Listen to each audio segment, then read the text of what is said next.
Hello, and welcome to this narrated PowerPoint about listening in furtherance of your understanding of interpersonal communication. This accompanies the text, Communication Competence, Creating Satisfying Interpersonal Relationships. My name is Jason Stone. I'm a communication professor.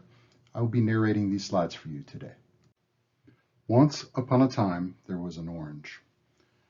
Two teenagers were having an argument about which of them would have the orange. Both laid claim to it. There was only one left. They began to aggressively argue with one another. I want it. I do too. You can't have it. I need it. Their mother overheard their argument and asked, why don't you split it? They both responded in unison, I need the whole orange. They were devising a fair way to see who would get the orange. Rock, paper, scissors, flipping a coin, drawing straws, random number generator. They could not agree on how to fairly decide who would get the orange. After listening to their potential solutions, their mother asked, well, what do you need the orange for?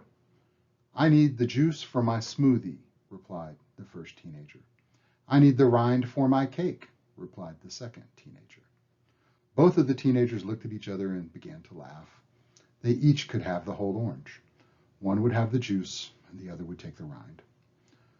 This is an example of a conflict that could have been prevented if both of the parties had better communicated and listened to one another. It took a learned outsider asking questions to get the two of them on the same page. Hopefully you will get something out of this narrated PowerPoint that helps you listen better to those around you and potentially avoid conflict with others in the future. In today's narrated PowerPoint, we're going to go over the notes for the listening module. We're going to complete a listening exercise, which is linked as a separate video. It should advance itself on my YouTube channel right after this.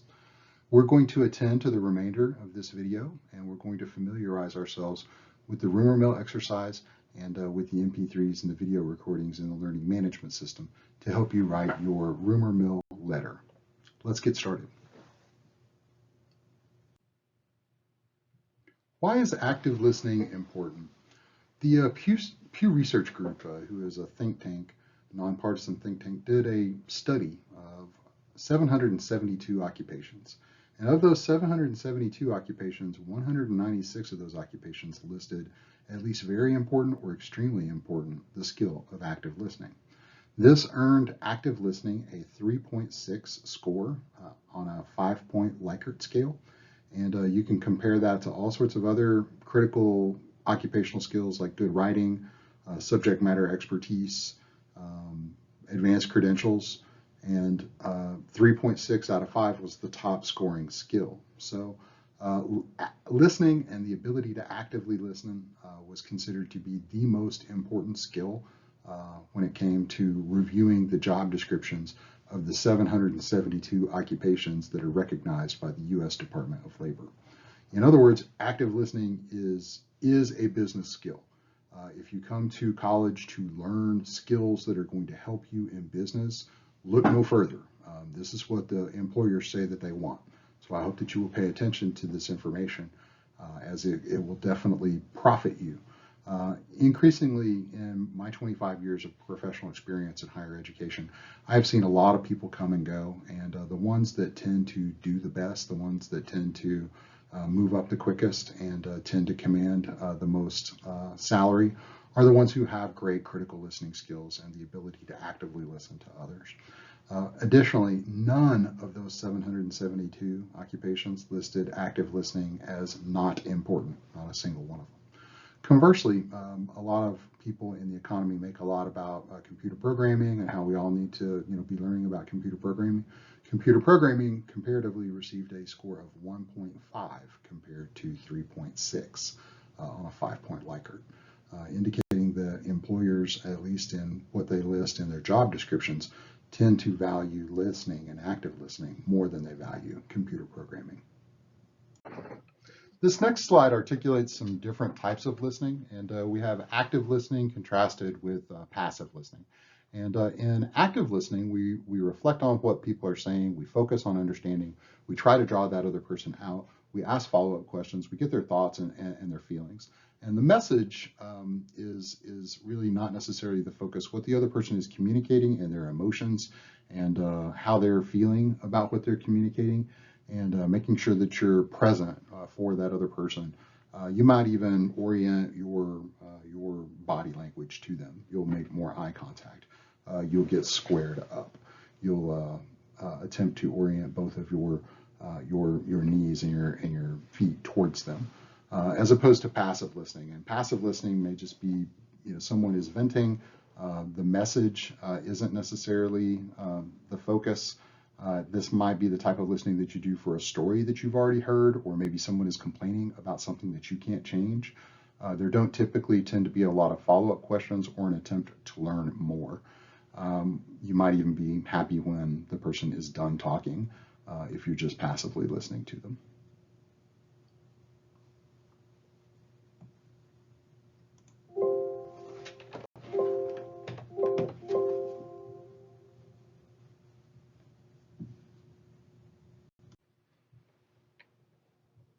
And I think that this next slide is a really great example of that kind of active versus passive listening, and we have that sort of manifested in a short picture here. Obviously, the two people in the back are engaged in active listening with one another. They look like they're enjoying each other's company. One of them has just said something witty. They're both kind of smiling. They're both being expressive with their hands. They're engaged in that conversation with one another. They're smiling. They're making a lot of eye contact. They are enjoying their conversation. Contrasted with the gentleman who's in the foreground, he's not paying any attention to their conversation. He's just allowing, whatever words that they're saying to kind of, wash over him. He's much more preoccupied with his phone and interested in what's happening with his phone than he is with either of them. And I think that that is a great photographic example of passive and active listening happening simultaneously. And you might, frequently, once you become aware of those differences, notice that both those types of listening are happening in the same venue to the same messages. And here on this next slide, we have a process. And these are essentially the stages of the listening process. And of course, the first stage in listening is hearing, and that's the physical act of receiving the message. There's a big difference between hearing and listening. Hearing is happening in both the active and passive listening that we just showed in the previous slide. Both the active and passive listening individuals in that exchange were all hearing the message, attending. And that is where the difference between active and passive listening begins to make itself a lot more manifest. Deciding what you want to attend to, ask if they are attending to some background noise. You might hear there at your home or at your office, wherever it is that you're viewing this lecture. You might hear an air conditioner. You might hear people in the background, in a hallway, next door, in your neighborhood, maybe working in their yards, perhaps running a weed eater. All of those things are background noise, and you can select to attend to those or to attend to something else. Understanding is where you begin to assign some type of meaning to the stimuli. You might hear the air conditioner, kind of struggling, and hope that it doesn't go out. You remember the information, and that's where you store it for future use. And maybe that's only short-term memory or short-term use, but you hold on to it until you have an opportunity to kind of more effectively respond. And if you can't really remember what you wanted to say about that, hopefully it will come back to you. Responding, and that's where you engage in supportive communication behaviors and nonverbal communication. That could be leaning forward, that could be making eye contact, that could be making sure that you've removed any distractions. You've taken earbuds out, you've paused television, you've oriented yourself to listen to the message. All of those things communicate that you're actively listening and that you're paying attention to what's being said. This next slide has to do with reasons why we don't listen. And for the most part, we don't listen to others because there's message overload. That is, the message gets a little bit too complicated. Maybe there's too many details. Maybe there's the use of confusing antecedents. Maybe somebody has, used a pronoun and they've introduced, 3 characters, and they are now referring to all 3 of the characters as he, or, something like that. So there's message overload. We're not really able to process the message for whatever reason. We can sometimes clarify, the parts of the message that we're missing as a result of, asking some follow-up questions. Sometimes that's a little bit more challenging, and we're not quite able to do that. So message overload is a reason why we sometimes don't listen. The next one is preoccupation. And there's a graphic about message overload. You just have too many things to attend to, so you're not, paying attention to things as you should be. The next one is preoccupation, and that's a little bit different than message overload. Preoccupation is really just kind of, what's happening in our head. And here we have a graphic of a gentleman who's in a meeting, and he's just sort of preoccupied with his thoughts. It looks like it's a good preoccupation, so I mean, we don't really know what he's daydreaming about. He may very well be daydreaming about whatever it is that the meeting is about. He's just, kind of listening in a different way. He's, sort of off task, but he may actually be, being creative.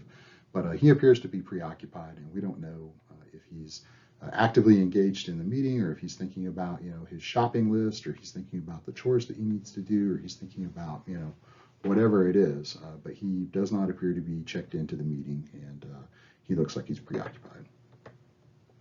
This next graphic is just, hey, the tank is on empty. The tank is not full. We do not have, a whole lot left in the tank, and it takes effort for us to listen to others. That's one of the reasons why when you come home from school, you're tired. If you were at school, learning for 8 hours, listening for 8 hours, playing, interacting, doing things actively for 8 hours, that takes a lot of effort.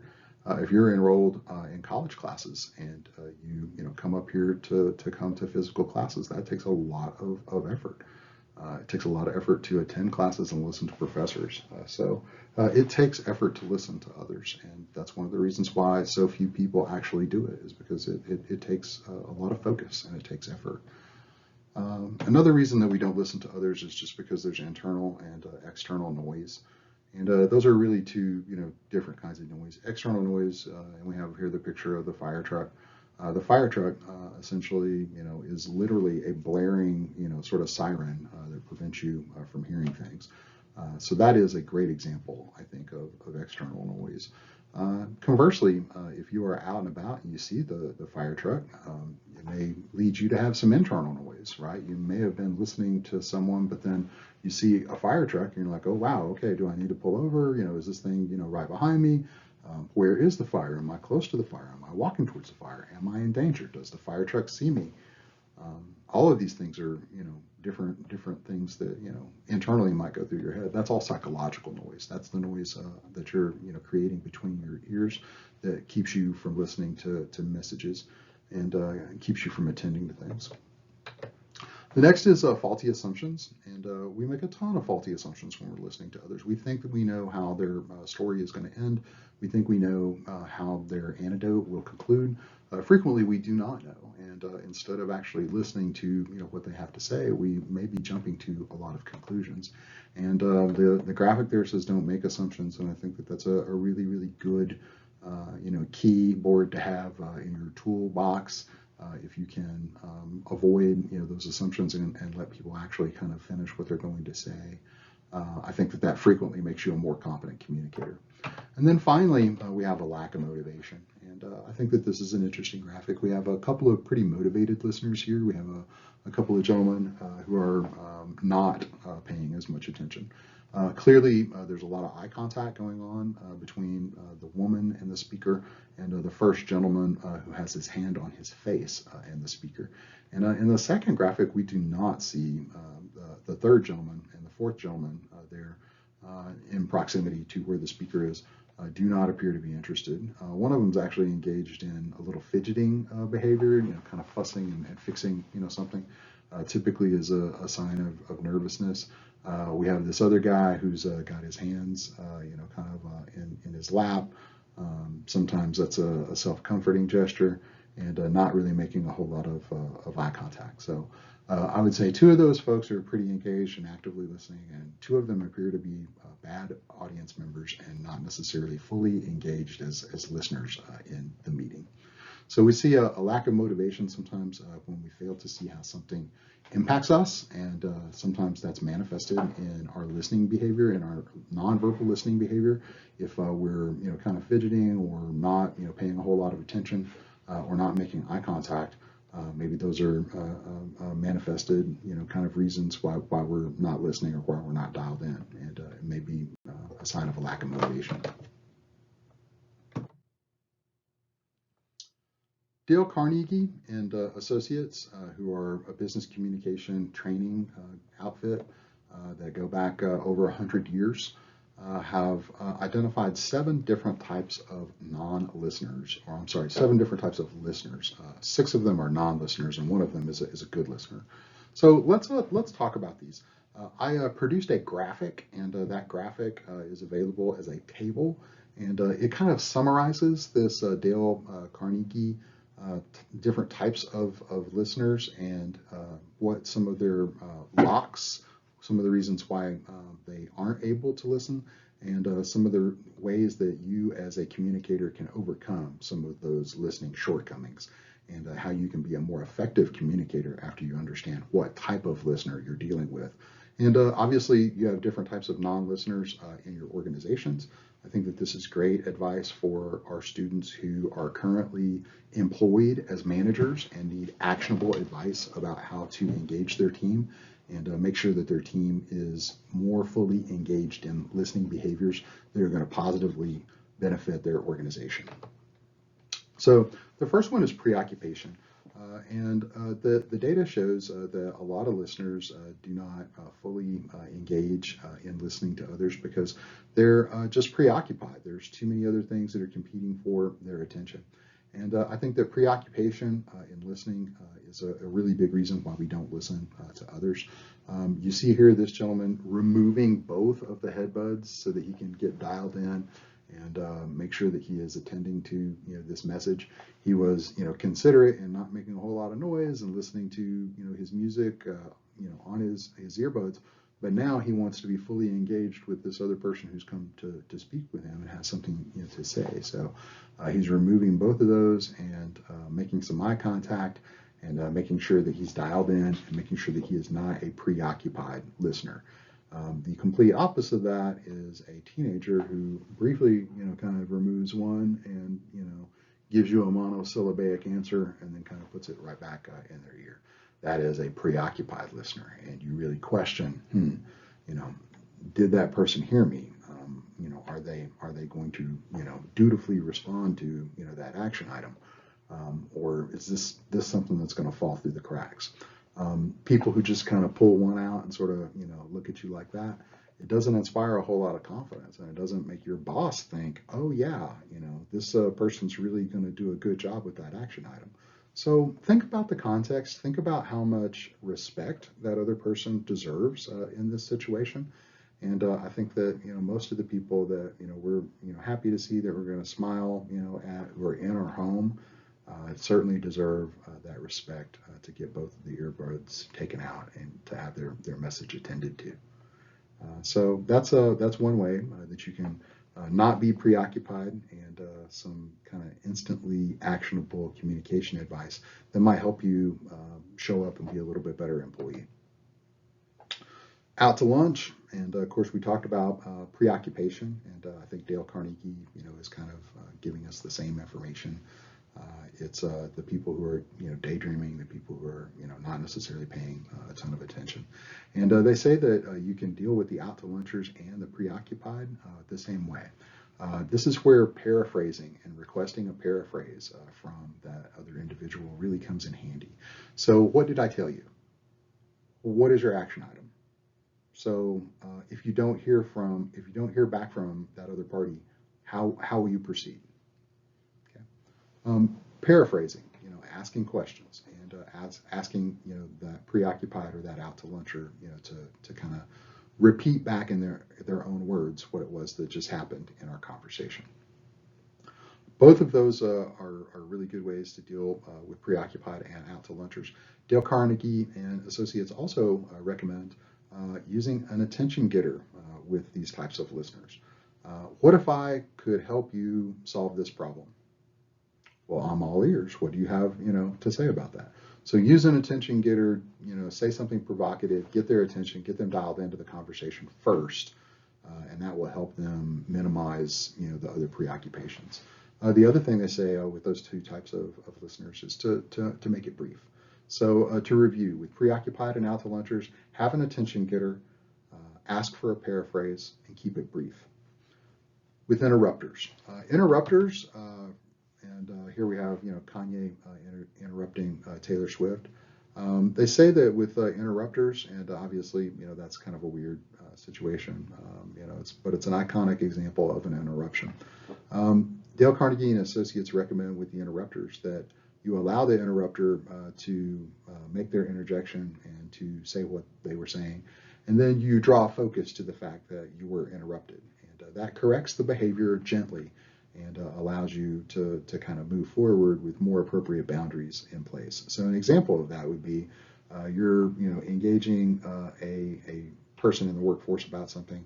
They interrupt you and kind of hijack the conversation and say something, and what they said may be relevant or may not be relevant. You can acknowledge what they have to say and say, yes, that's exactly what I'm talking about, or no, that really isn't related. But you can say, as I was saying before you interrupted this, and it's perfectly fine to kind of set that as a boundary, and in that way, it's behavior that gets attention drawn to it, and you're not condoning it, but you're also allowing that other person to engage in that interruption. Dale Carnegie and Associates claim that if you do not allow for the interruption, you just kind of continue to talk over the other person, that the interrupter usually loses focus in the conversation, and it becomes more about the power dynamic between you and the interrupter. And the interrupter, starts to kind of become an out to luncher at that point. So they recommend allowing the interruption initially and then correcting it, and then hoping that the other person is self-aware enough not to interrupt anymore, and that the two of you can have collaborative dialogue.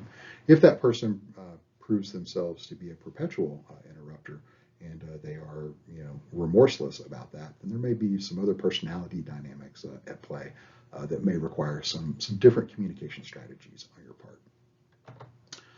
The whatevers, and I thought that this was really interesting. Whatever was recently named one of the most annoying words in the English language. And I thought that was, kind of funny.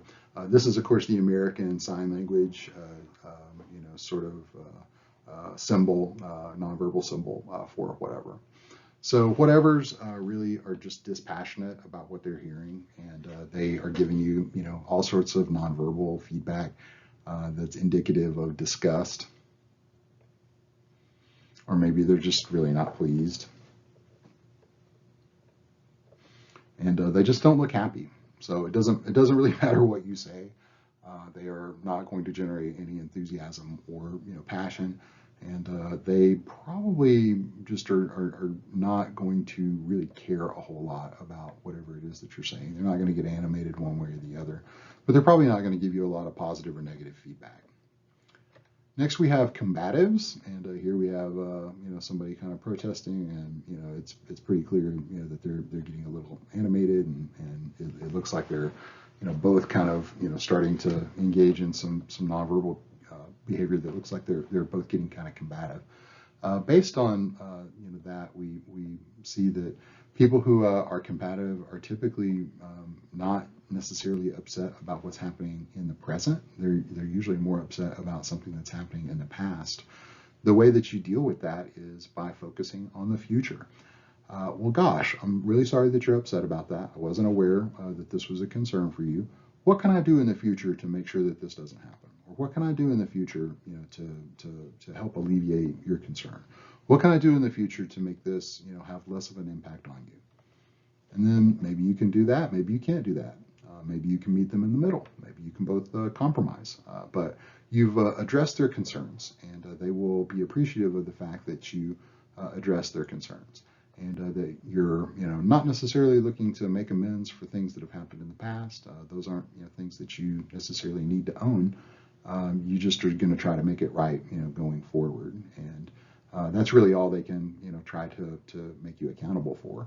And then you have an opportunity to engage, in some communication and maybe even some negotiation with that other person to determine, what is and what is not appropriate.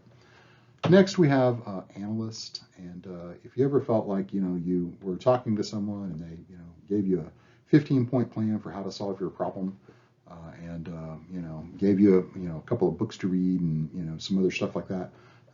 Maybe you feel like, you talked to someone who just sort of analyzed everything that you said and told you how to get, better. And maybe you didn't really, feel like you were very heard. I think a lot of men do this sometimes in their communication with others. Sometimes we're not necessarily as familiar with emotions, and, we hear that things are, upsetting. And we, just want to go into problem solver mode and try to, help whoever it is that we're listening to their concerns solve their problems. And that's, not necessarily what they're looking for.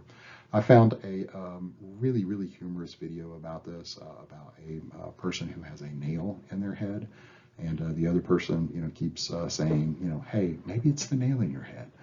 And, she's like, stop trying to solve my problem. I just want you to, understand how much pain I'm in. And it's a really kind of funny, I think, sort of take on this whole analyst, dichotomy. I will link that video for you in the listening stuff. If you have Instagram or something like that, you can watch it. It's pretty funny. And then finally, the last category of listeners identified by, I'm sorry, one more time. And just wanted to drop this slide in and kind of talk a little bit about the analyst. That's kind of where I needed to go back to. With the analyst, you need to diffuse the attempt at analysis. So maybe say something like, look, I really just need you to dial in and listen to me right now. I need to be supported. I hope that maybe you can just offer me some support right now. I don't necessarily need you to solve my problem. I just need you to hear me. Those are all examples of things that you could say to kind of properly contextualize how you want the analyst to show up. And if you're going to someone who has a listening style of an analyst and you really need support, you should be looking for an engager and not an analyst. The last type of listening style that I want to talk about is engagers, or are engagers. And according to Dale Carnegie and Associates, engagers are fully present in conversations. They engage in all those active listening techniques. They ask questions. They're curious. They're not just waiting on their opportunity to respond. They're really, really listening to what you have to say. And they are valuing your communication. And you see here, both of the young women on the couch are even kind of, orienting their bodies towards one another so that they can more easily make eye contact and be more present in their conversation with one another. And that's a great example of two people engaged in active listening behaviors.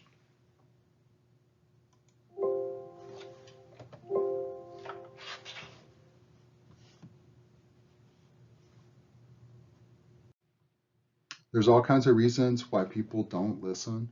Sometimes that's a physical noise sort of thing, as we see here. If obviously everybody has their hands over their ears, they're not going to be able to hear what it is that you're saying. And sometimes that's a psychological noise where people just don't want to hear what you're saying because they're either preoccupied or they have no motivation. Last couple of items in conclusion. We have a preoccupied person who's kind of looking off rather than making eye contact. We have a kind of funny call out there on the cardboard. Most people do not listen with the intent to understand. They listen with the intent to reply. They're not really attempting to hear you or understand what you're saying. They're just sort of waiting on their turn to talk. And then finally, a little funny there. I'm sorry, dear, I wasn't listening. Could you repeat what you've said since we've been married? that's obviously somebody who was engaged in some pseudo listening and maybe wasn't, really responding a whole lot. Certainly didn't seem to be asking a whole lot of questions or trying to draw that other person out. In these last couple of slides, I want to talk next about the Chinese character for listening. And I think that that's a really interesting character when it comes to graphology. If you look, the Chinese character includes the character for a number of other Chinese symbols and a number of other Chinese words. We see the Chinese written word for ear. We see the Chinese written word for eye or focus. We see the Chinese written character for heart. And we see the Chinese written character for king. And taken together, all of those things mean gather with the ear, perceive with the eye, sense with the heart, and respect everyone like they are a king. In other words, listen to every person as though they are a king. So there's an actual physical, sort of reminder in the Chinese character for listening that you should engage in active listening and that you should be respectful to everyone that you're attempting to listen to. So anyway, I think that it's just a fascinating character, and it's interesting how the Chinese language constructs the word listening. My last couple of pieces of advice with regard to listening: remember why you're listening. You have different motivations for listening, and here we see three graphics that sort of explain those three different reasons why we listen to other people.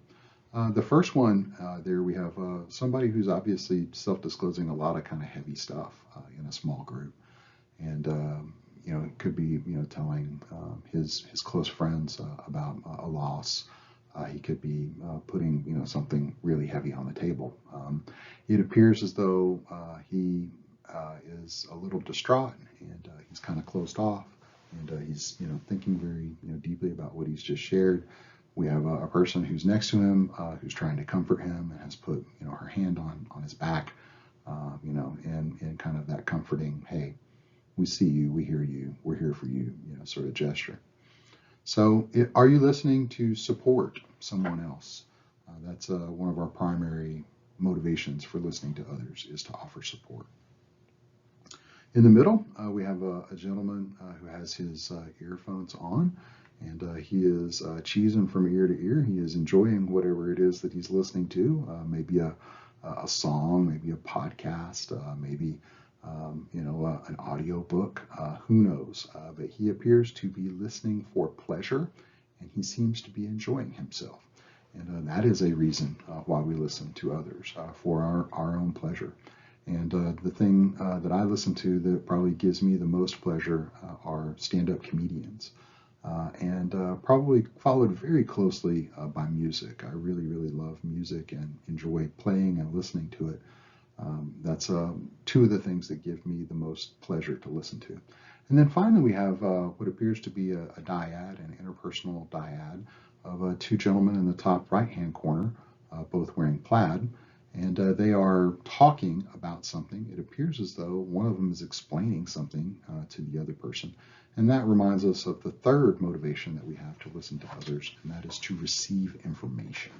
That's to receive information. We have a motivation to listen to others, to support them, to be entertained by them, and to get information from them, information that we need to do our jobs, to do our tasks. Again, think back to one of the earlier slides. Critical listening, active listening, listed as an essential skill in 196 out of 772 possible jobs, and not listed as unimportant in any of the jobs. So clearly a pretty important skill. And then finally, as far as our content goes, my last recommendation to you: try to listen more and talk less. It is impossible to listen to others when your mouth is open and you are making words. So if you really want to listen to that other person, ask them some questions, draw them out, pay attention, demonstrate some respect, reflect on what they are saying, instead of just waiting for your turn to speak. My name is Jason Stone. Thank you very much for your attention today. And if you have any questions, you probably know how to get in touch with me. I encourage you to get in touch, reach out, and ask questions. Take care of yourselves. Have a great day.